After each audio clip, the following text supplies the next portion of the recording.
We're back at the Humans to Mars Summit for 2024. If you've only just joined us, well, you missed some really great sessions this morning, but we still have a day and a half to go, so stick around because there's just wonderful stuff coming up. I gave a plug for A City on Mars by Zach and Kelly Weinersmith when we were starting lunch. I didn't want to say because I wasn't absolutely sure it would happen, but I am delighted to say that I am now joined by Kelly Weinersmith. Hello there. Hi, thanks for having me, Matt.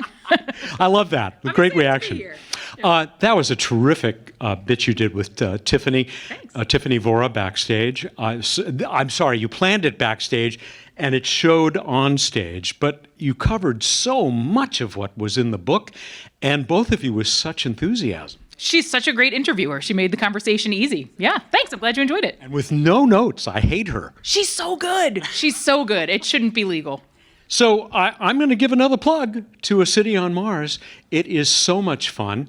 I am making up for the fact that when I interviewed Zach for the Planetary Society Book Club, you were unable to join us. So it's evened out a little bit now. Fantastic. And it was just perfect. I mean, his cartoons, as you said, are not just entertaining. They really help you to get across the concepts in the book. Yeah, thanks. No, in general, it's great marrying an illustrator. If you're trying to be a science communicator, it makes everything easier, and he just does a really great job.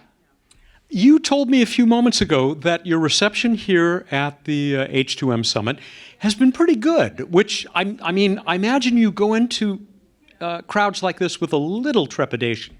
Oh yeah. No, I go into crowds like this with a lot of trepidation. I watched Daniel Dudney come before me. He wrote a book called Dark Skies, which is a pretty negative take on space, and he did not have a very nice reception, and that's what we expected. But people have been very nice and very upbeat, and that's been great. And had lots of fun conversations, even with people who disagree. You can have nice conversations with them. You also told me that this is not your first H2M. You came in 2019. Mm-hmm. I'm guessing that your ideas had not evolved that far at that point. Yeah, so actually the 2019 one was really important in sort of determining how I thought about space. There was a lot of pieces that hadn't really been on my radar that I saw in the different workshops. So there was a workshop on, growing cells in vats so that you could have, beef to eat without having the cow, because it's going to be really hard to have cows in space.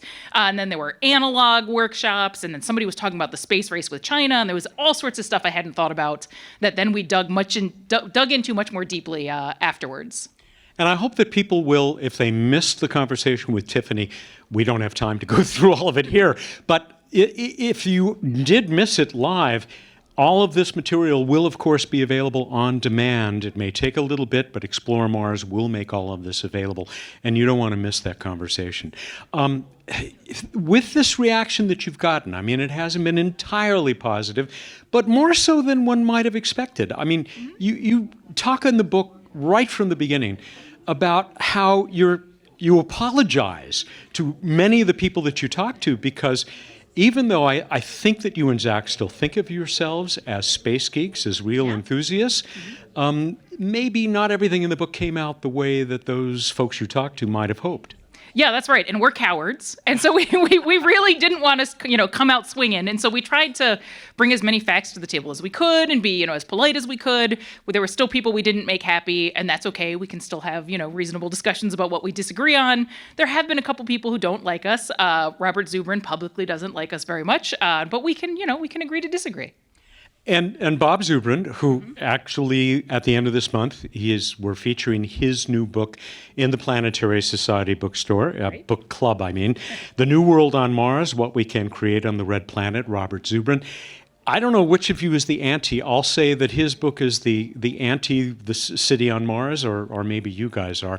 It's really not, of course, Bob he wants us out there yesterday.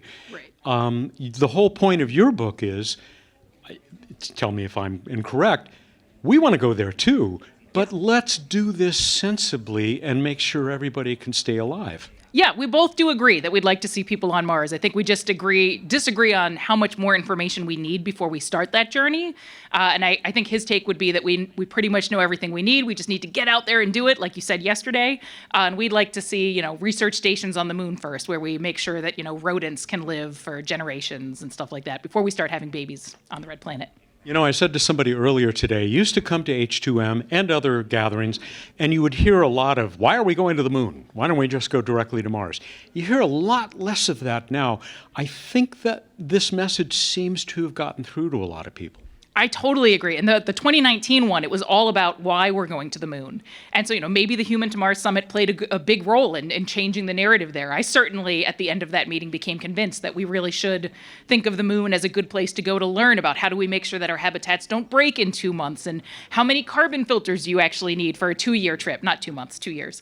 And so yeah, maybe the Human to Mars Summit played a role in changing the way people think about that. I was dying to ask Ryan Sirocco, the great representative who was here from Collins Aerospace. They're building that new spacesuit, which, oh my God, has a heads-up display, science fiction.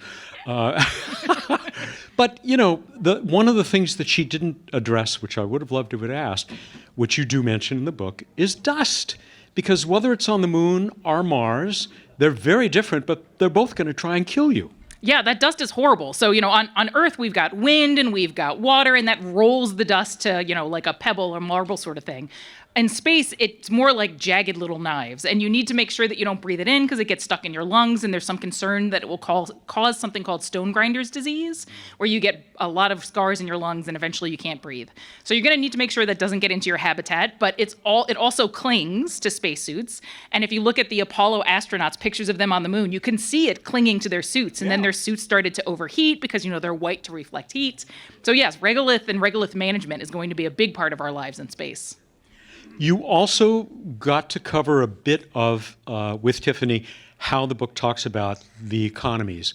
If you're going to put that 1 million people on Mars, how are you going to support them? How are they going to be able to do business to get the stuff they need that can't be made on Mars yet? Yeah. And governance, which was, these were just really well thought out, well-researched portions of the book, looking quite far out. Yeah, thanks. I mean, they're both really difficult problems. I'm not convinced I've heard a great economic argument for Mars settlements. Tiffany made an interesting argument that I think was more about jobs on Earth and how that's going to benefit us moving out, but also jobs in space. But these things are complicated, and the international law still needs some work, and we even need more clarity in the United States on laws, and we haven't even really started to think about governance of space settlements, and I could go on and on. Speaking of going on, what are the two of you up to now? Can we look forward to something else? Well, so the next things that we're working on is not space related, unfortunately. My husband is writing book 2 of Beowulf, so it's a children's book in Old English verse. Everybody needs that, of course. And I'm working on a book about parasites next. About parasites? Yeah, that's what I got my PhD in. I figured maybe I'd write about something I know about. We should be so lucky to find native Martian parasites. It would be interesting. It would change the game a bit. Yeah. Kelly, thank you. It's delightful. Please tell Zach I say hi, and I hope we cross paths again before long. Me too. Thank you so much. I had fun. Have a good one. Kelly Weinersmith, who spoke just before lunch here at the Humans to Mars Summit that was coming to you, and I'm going to grab my schedule over here. Sorry, guys. We need 3 hands. Of course, the Martians have 4 hands if you read Edgar Rice Burroughs. Some of them do, the green ones. Anyway, we are going to continue on through today. We've got some great stuff coming up, and I'll just give you a little bit of a preview. We have a really interesting presentation, first of all. We talked with Tiffany Vora about the Innovation Student Challenge. That's what we're going to lead off with in a few minutes, this award presentation. That'll be followed by, we're going to hear from Mac, who we talked to just before or at the beginning of lunch, Mac Malinak. And he's going to talk about the importance of space for inspiring people around the world. Then I am going to, there's another one in here, Eric Antonsen, with a half-hour presentation, Integration and Communication, Results of the 10th Mars Achievability and Sustainability Workshop. Eric is from Harvard and Massachusetts General Hospital, and you saw him moderating that terrific panel shortly before lunch today. Then, I'm pretty excited because I will get to go up on stage with some terrific people. Lori Glaze, the head of the Division of Planetary Science for NASA, and Masaki Fujimoto from JAXA, the Japanese Space Agency, and Didier Schmidt of the European Space Agency. And we're going to talk about major moon-to-science accomplishments and what's ahead, the essential precursors that are going to be necessary if we're going to put people there and be able to sustain them as well, and do the kind of science that needs to be done on both the moon and Mars. And we just might talk a little bit about sample return from Mars, which of course is a very hot topic right now. And then we'll take another break, so I will be back with you here on camera, and then we'll finish out. And we are going to come back a couple more times with some interesting people to talk to. A couple of young people who are here, 2 students, very young people, who are going to join me once again with Tiffany Vora, and we'll talk to them about their fledgling interest in space exploration. I think it's going to be a very interesting time. I don't know how we're doing, guys. We're a little past when we were going to get underway again, which is 15 past the hour. I suspect we're going to pad for a little bit longer here. Do keep in mind that we have another entire day of the Humans to Mars Summit, and I hope that you'll be able to join us for that as well.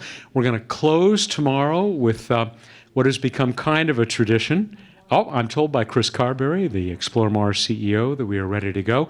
I'll just finish that thought. We're going to close with what has become a really fun and huge panel that is hopefully going to be inspirational about humans to Mars. But